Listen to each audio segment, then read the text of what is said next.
Bismillahirrahmanirrahim. Assalamualaikum warahmatullahi wabarakatuh. Salam sehat, salam keadilan pemirsa.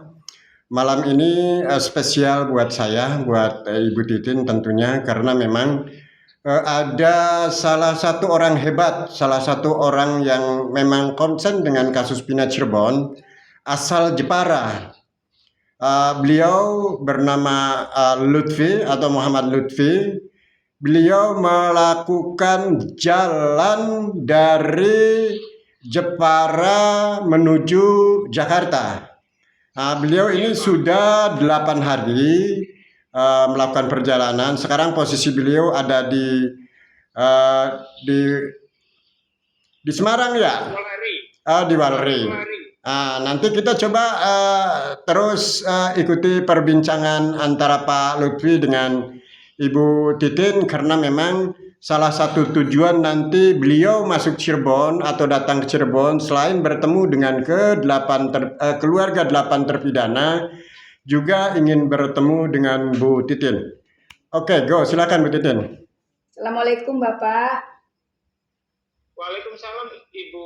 Ya, Bapak, saya dapat informasi Bapak melakukan perjalanan dari Jepara. Sekarang posisinya ada di Walari. Sebetulnya saya juga dapat informasi Bapak sangat beratensi terhadap perkara yang dari 2016 saya pegang.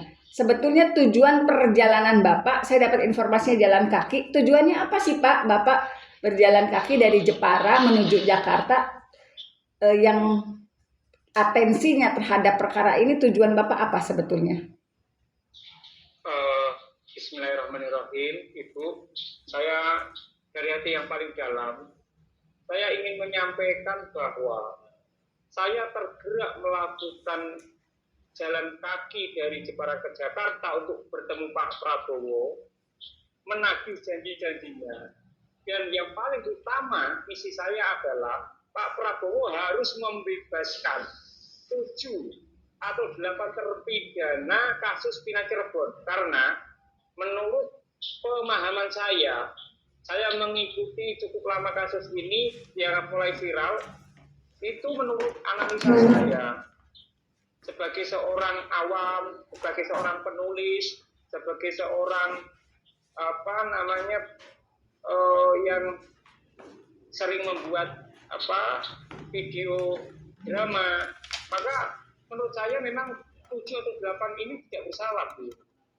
Nah, saya tergetar itu sudah lama, tetapi yang menggerakkan saya untuk segera berangkat adalah ketika Sudirman harus diborgol saat mendatangi penguburan ibunya. Itu membuat saya meledak. Jiwa kemanusiaan saya, jiwa aktivis saya berontak, nggak bisa diam, dan itu menggerakkan menggerakkan saya untuk harus segera melakukan sesuatu yang harus ekstrim, yang harus menunjukkan bahwa saya gigih memperjuangkan ini beneran. Karena begini, Bu, saya bayangkan 7 anak muda harus kehilangan kehidupan dan masa depannya atas sesuatu yang tidak dilakukan dan hanya berdasarkan fitnah. Ini menyakitkan saya sebagai seorang bapak, menyakitkan sebagai rakyat yang mendambakan pemerintahan yang bersih dan menegakkan hukum, dan sebagai manusia. Nah, motif saya jalan kaki itu agar satu, diperhatikan apa yang saya perjuangkan, dan saya ingin menunjukkan bahwa saya tidak hanya ngomong, saya tidak hanya ngeritik, tetapi saya melakukannya dengan jalan kaki, sebuah upaya yang memerlukan effort dan resiko tinggi. Gitu loh, Bu. Ya Bapak, kan begini Pak, 2016 saya pernah berusaha meyakinkan waktu itu di persidangan bahwa ke-8 terpidana itu waktu itu masih terdakwa, tidak pernah melakukan perbuatan yang dituduhkan. Tetapi waktu itu memang atensi masyarakat juga tenggelam Pak, karena memang wartawan sendiri, saya tahu betul, dilarang untuk mengekspos berita mengenai perkara ini. Kemudian di tahun 2024 saya didukung oleh orang-orang yang hebat, didukung oleh DPN Pradi, kemudian juga ada atensi dari tokoh-tokoh yang pada akhirnya memberikan kesaksian di sidang PK.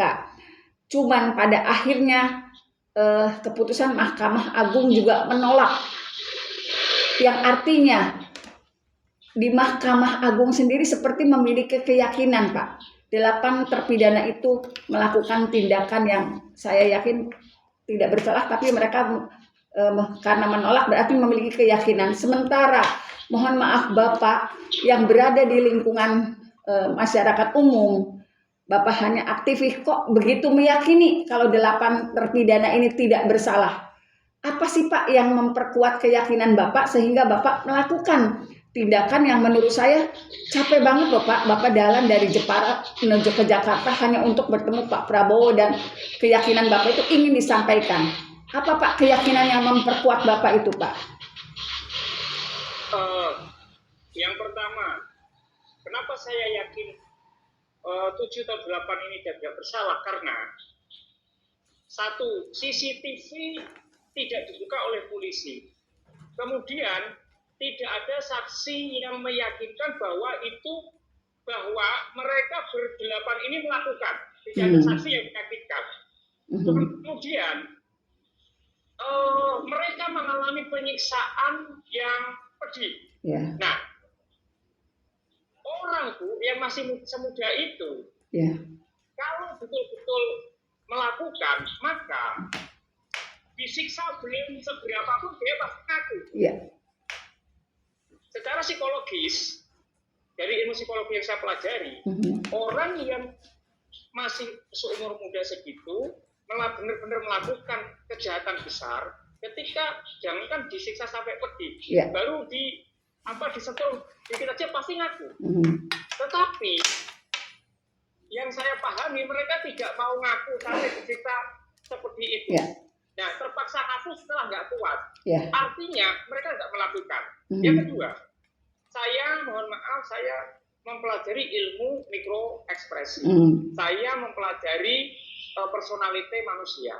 Saya juga mempelajari komunikasi. Dari 3 hal yang saya pelajari itu tidak menunjukkan bahwa mereka adalah pembunuh. Karena Bu, orang yang berbohong saat bercerita itu kedipan mata, gerak bibir, kemudian gerak telinga itu terbaca. Orang yang berbohong melakukan tetapi bilang tidak, itu juga dari sisi getaran nadanya, kata-kata yang dipilih itu kelihatan. Terus Bu, logikanya, kalau mereka membunuh itu alasannya apa? Mereka tidak terkait apapun. Mereka bukan geng motor. Mereka bukan anak yang berkehidupan glamor. Terus sedangkan yang diduga terbunuh Vina dan Eki adalah anggota geng motor, glamor yang harus punya motor bagus. Dan mereka nggak punya. Nah, jika mereka disuruh, maka belum cukup umur untuk menjadi pembunuh bayaran. Belum cukup umur. Nah, kalaupun ada pembunuh yang sadis waktu masih muda, itu karena nekat, bukan karena disuruh. Itu motif pribadi. Kalau disuruh itu beda. Dia harus sudah mahir. Dan cara ngomongnya itu beda dengan orang yang sudah tega melakukan pembunuhan. Jadi saya yakin. Bapak kemudian Bu, kemudian kenapa polisi muter-muter, menunda-nunda barang bukti? Kepolisian adalah lembaga negara yang bonafit. Mereka tahu cara mencari bukti, mereka tahu cara bagaimana membuat orang itu pelaku ketemu. Tetapi yang ditunjukkan sampai detik ini muter-muter. Maka logikanya orang awam pun paham. Uang nek ditakoni kok muter-muter, artinya dia tidak melakukan yang benar. Itu Bu. Bapak gini Pak, di 2016 rekaman CCTV itu di dalam sidang saya sudah minta, tetapi alasan mereka waktu itu, alasan penyidik yang melakukan penangkapan waktu itu tidak dapat dibuka karena gelap. Yang satunya tidak dapat dibuka karena Polres Cirebon tidak ada ahlinya. Nah, sebetulnya itu juga sudah disampaikan di persidangan.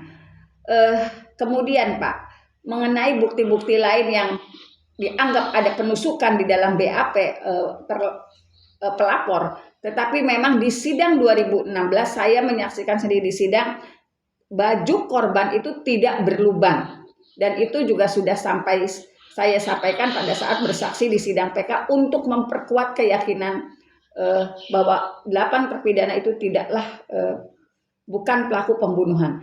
Kemudian ada ekstraksi yang sebetulnya percakapan handphone di 2016 itu ada Pak di dalam berkas, tetapi tidak pernah dibahas percakapan antara Vina dan Widi. Nah, mengenai pendapat Bapak Pak, sekarang ada seorang ahli namanya Pak Resmond yang sudah membuka itu, tetapi oleh Mahkamah Agung juga bukan dianggap sebagai bukti baru. Apa Pak pendapat Bapak mengenai itu Pak?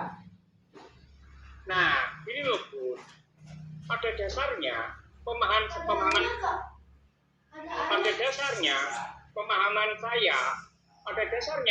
saya masalah hukum adalah begini.